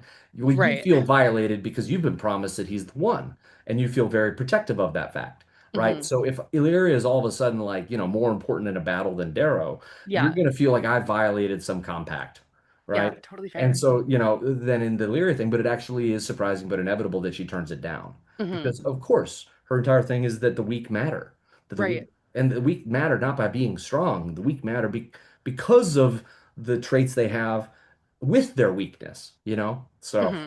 Totally fair. The Marvel it- Universe Civil War of it all. Like it's like who's gonna yeah. win? And it And wouldn't make sense if they won and they have no superpowers. exactly, Yeah. exactly, Yeah. exactly, I exactly. lament You, about that you for a know, and while. so these are all the thoughts kind of thinking, in my head. So Yeah, yeah. here's the thing, like when, if you think that I got the clone there, you don't like the clone. Well, the clone's in there because I don't like clones Right. in general. So Okay, I'm that's good trying. to know. Yeah, so I'm going to do something different. The problem is the big gap between the books, right? So like, and also we're not on Luna and Hmm. Lightbringer. So I'm like, fuck, I just got to put this one on the back burner until I can address him in the Yeah. next one. And You're like, it's okay. We didn't need him. yeah, but it's funny. But if I tried to like predict because I knew there'd Hmm. be frustrations with that. If I Totally. tried to predict those frustrations and then put him in, then all of a sudden and that's kind of what was Lightbringer had going on. It was trying to do Hmm. too much. Like Red Lightbringer started on Luna. It started from Severo's perspective. It was, a bunch of chapters, a couple hundred pages of like Severo's perspective with the Bone Riders, with the clone, Okay. seeing all this stuff. Unfortunately, it just didn't work. Like I liked it a lot, but it didn't work for some reason. Didn't feel Yeah. good. So I deleted it all. Just Uh, fine. I'm fine. Everything's fine. yeah. So I deleted it all, and like, you know, uh, then all of a sudden, the story made sense. I could do what I Hmm. needed to do with the story, but it's really funny, like how some things come to fruition. But the basic concept is, you think you know what you want when you're a reader, but the Hmm. thing is, you don't know what the cost is to give you what you want. Yeah. Right. So the cost of getting what you like say someone wanted the Jackal or more Severo in Lightbringer, Hmm. the cost of that would have been a book that pacing wise and structurally is totally fucked up. Right. So it's interesting what you have to leave behind. So Yeah, and like I think those are the yeah. ones that really stick with you too, or like when you're getting things that are unpredictable and not what you want. I feel like you Hmm. remember that more than you're like, Hmm. okay, here's 17 romantices with the exact same trope. I like Hmm. they all blend together, and this is Hmm. like one of the reasons this series stands out so much is like it does do all the things that you're Yeah. not expecting it to do. Well, it's also like, unless I'm annoyed at something or pissed off, Hmm. I usually don't have a take. Yeah. And so if I'm just doing tropes over here, why do I need 7 books for this? Yeah. Could have been done a while ago. Yeah, Yeah. so that's kind of the peril, right? And also in every book I've known that I can solve with the next book, and Hmm. there's nothing I can solve after this. So it's like, oh Yeah, you boy, gotta oh boy. that's the hard part is like now you have to wrap up this Oh entire yeah. cinematic Oh universe yeah. here. Yeah. No, no, no kicking like the pandemonium chair to the next one. Yeah. I But the gotta nice thing solve is you that. get to go back now with the Book of Lauren and like any other projects and like fill in those holes if you want. So just tell yourself that. It's true. I just don't want to do the Dumbledore's gay, like Yeah, 10 yeah. years after the book's done. Actually, Right. Hogwarts was super diverse. We just never saw them. Right. As it turns out. Oh, Yeah, some of 10 those years some of those later.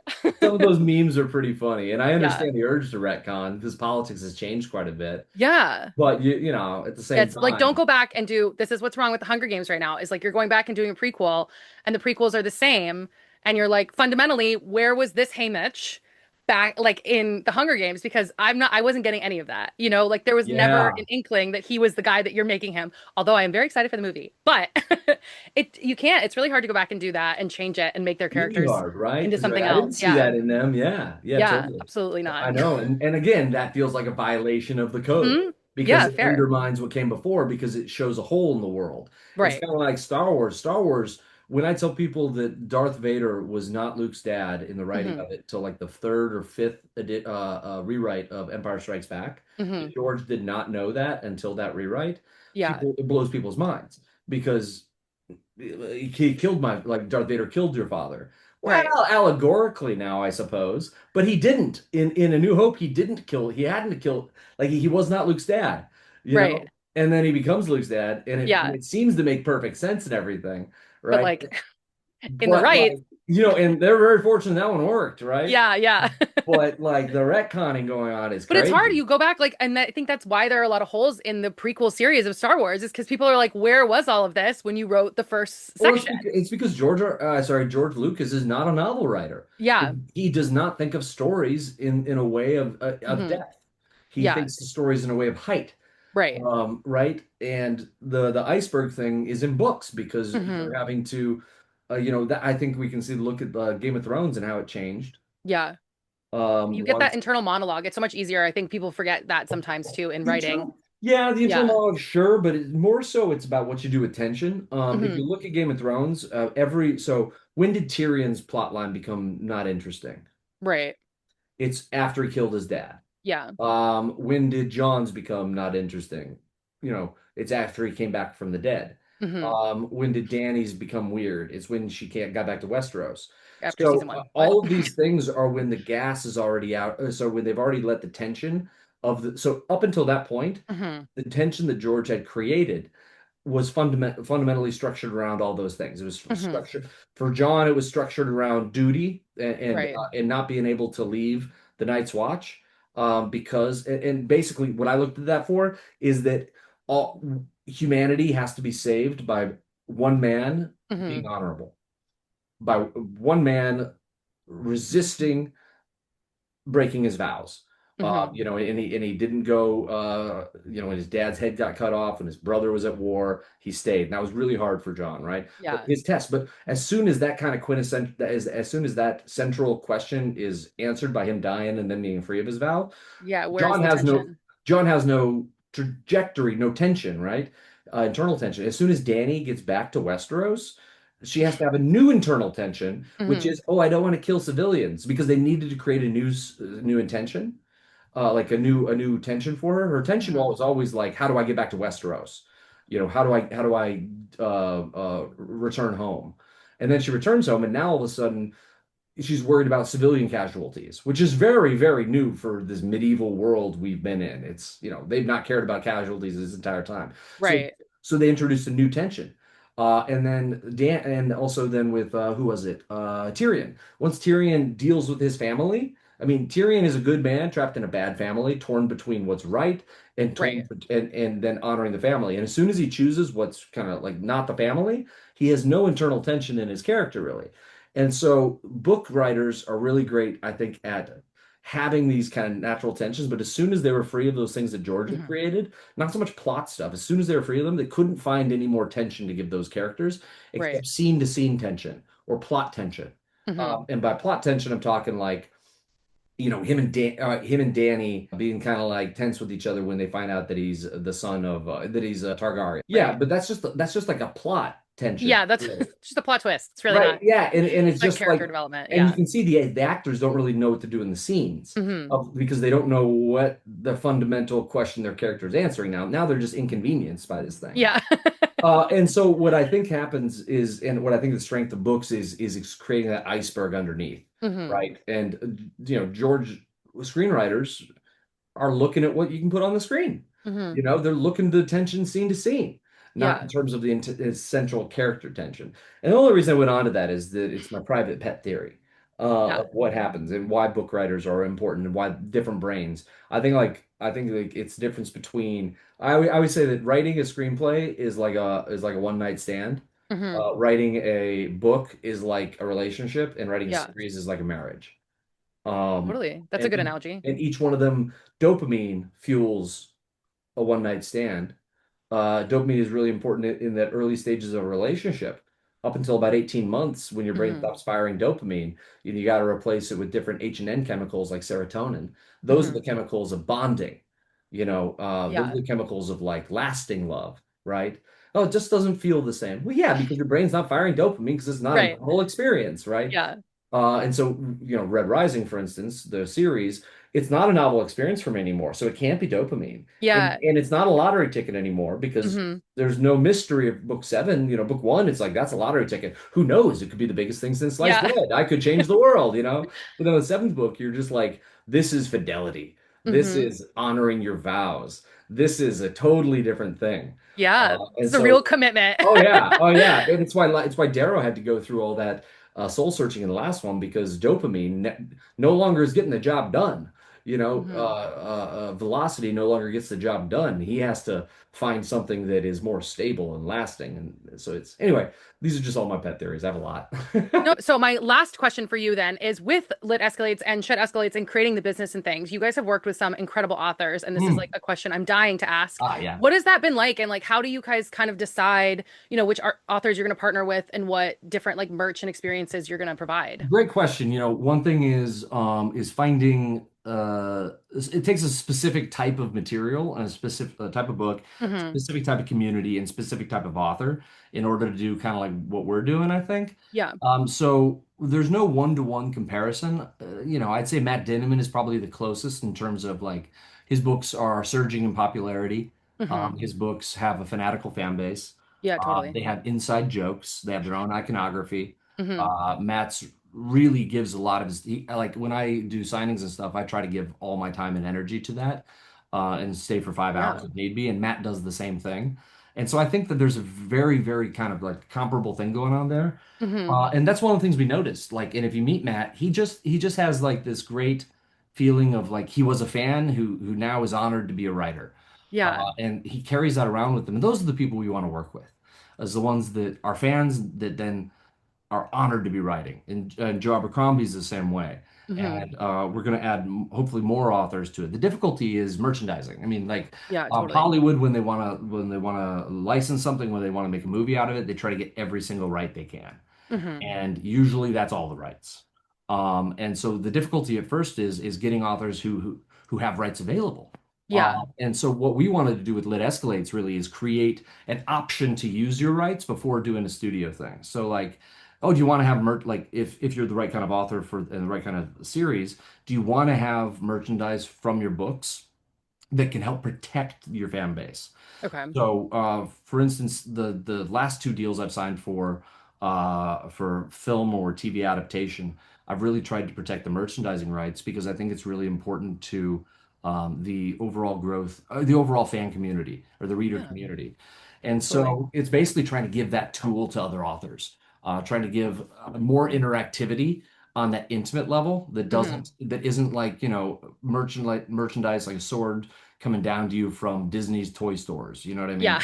It's trying to create more connection to it. Like when we make a Red Rising thing, I want to know that me and Joel, who have been with the project from the beginning, have Hmm. both thought that it's worthy of being included and both worthy of being shared with the Yeah. fan group. So it's basically trying not to overexploit, but in order to exploit at all, you have to have a certain amount of like revenue coming in that you can be like, well, I'm sorry, I have this merchandising revenue. You can buy it out if you want, but Hmm. it's really that price tag that protects the merchandise. Yeah. And we discovered this by doing we did that fundraiser where all the profits went to a COVID relief Hmm. to United Way. And we did that in 2019, no, 2020.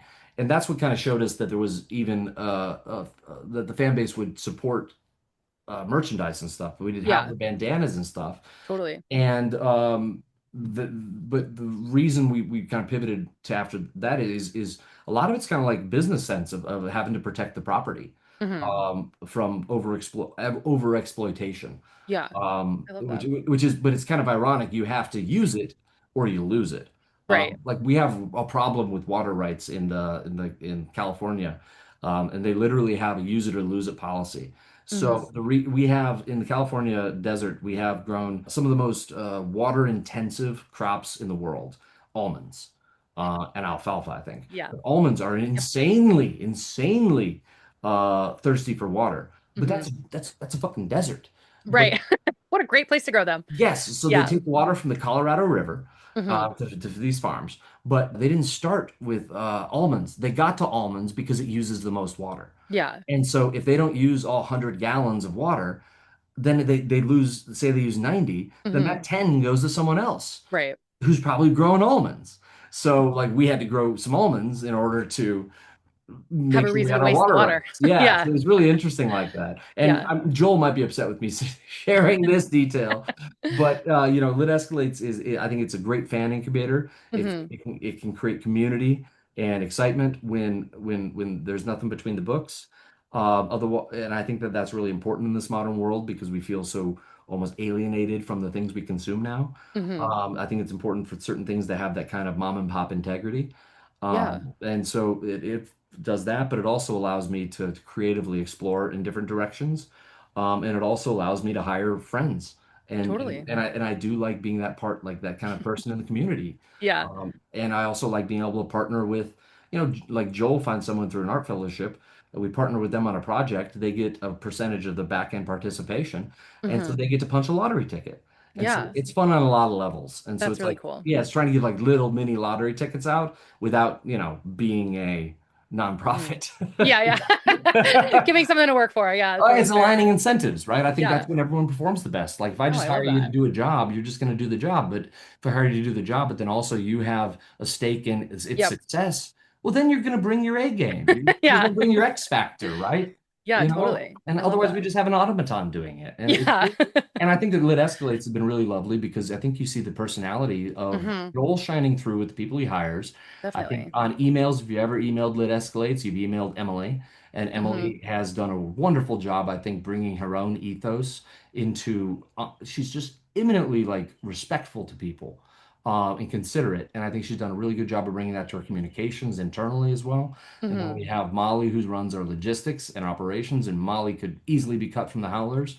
And Molly is just brings the right level of aggression to the enterprise, you Yeah. know? And so it's really fun getting to see personalities shaping the company. No, I love that. That's Yeah, so cool. It's been yeah. such a fun thing for us to see as Oh, fans, so I good, was really curious good. about it. It's hard to see from the outside perspective, Yeah.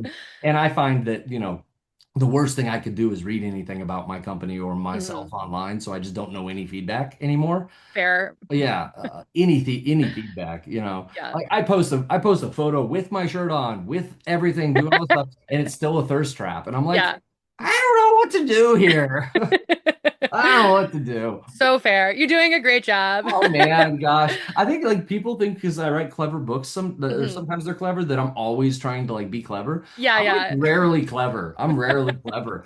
Like That's only in the books, guys. yeah, yeah. Like Yeah. my nickname, my friends is smart, smart, dumb, dumb. Because like, and like they'll expect like I'll do something and they'll like, think that there's thought behind it. I'm like, oh, I just did it. Yeah. That just came to me. I don't There's know. no strategy here, guys. I'm working with what I got. Yeah, I'm lucky I choose the right kind of socks, Yeah. matching socks. Yeah. I only have Anyway, so much energy. So, well, I cool. really appreciate you coming on and chatting with Yeah. me. So I also want to give a shout out to Cassie, aka Sharkbait, one of the OG howlers and an integral part of the community. I Yes. think that the books might be an engine, but we got a lot of other engines controlling the arms and legs of this Yeah. operation. So I think the legs of all this of Red Rising World is the readers. And Hmm. so thank you for being the leg motors, Yes. to Tatiana and Cassie. And also our sovereign. Can't forget the sovereign, of course. Yeah. So shout out to Salem, our sovereign, for all the help Salem did Yes. at our myriad events. Like I didn't Hmm. even know Salem's at some of these events, and Salem's helping like behind the book counter. Yeah. And so appreciate you, Salem. Yes. And appreciate the whole Howler community, and especially the proctors for helping wrangle, Oh my gosh. these feckless mutts. Yeah.